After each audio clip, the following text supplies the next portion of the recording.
You love him. In fact, you are obsessed with him. If I were to tell you that your loved one might be draining the life out of you, even if that were true, and you did believe me, would you have the strength to leave him? I have encountered this firsthand when I was in high school. My best friend was being controlled by a demon known as an incubus. An incubus is a demon born from hell.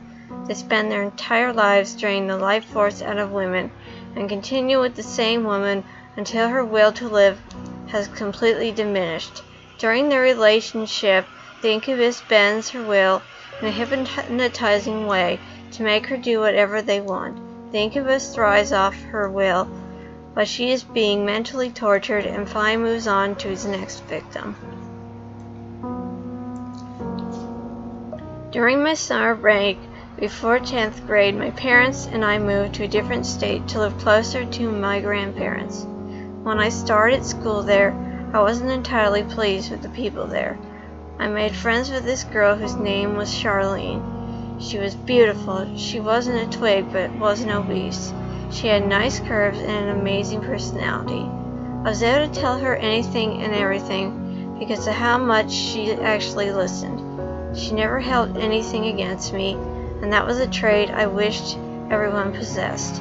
She was dating a jock at the school, and one day he broke her heart and dumped her.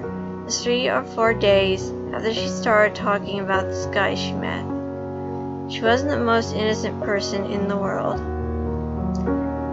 and told me that after a serious breakdown at the park, a man had walked up to her and offered her comfort. She told me he was so sincere and she couldn't resist. She told me how he had the most adorable, sexy accent in the world. She couldn't tell if he was Austrian or German, but she said that the way he spoke possessed her to let him hold her. She slept with him that night.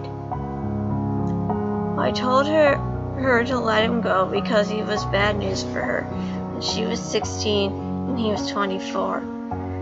With the morals I grew up with, that was too big of an age difference for anyone as young as her.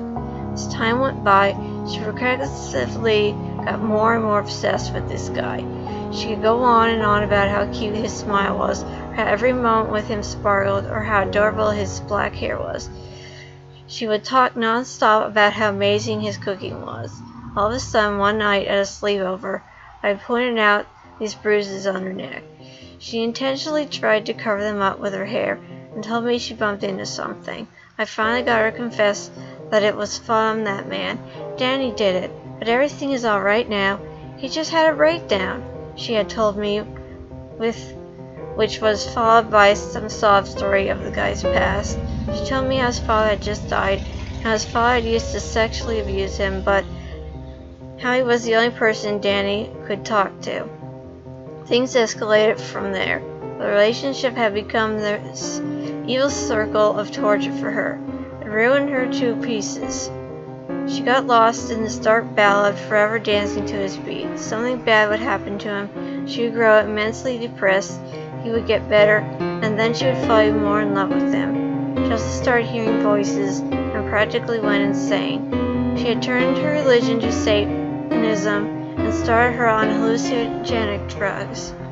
After months of going on and on, I got in my car and I finally was able to confront this guy.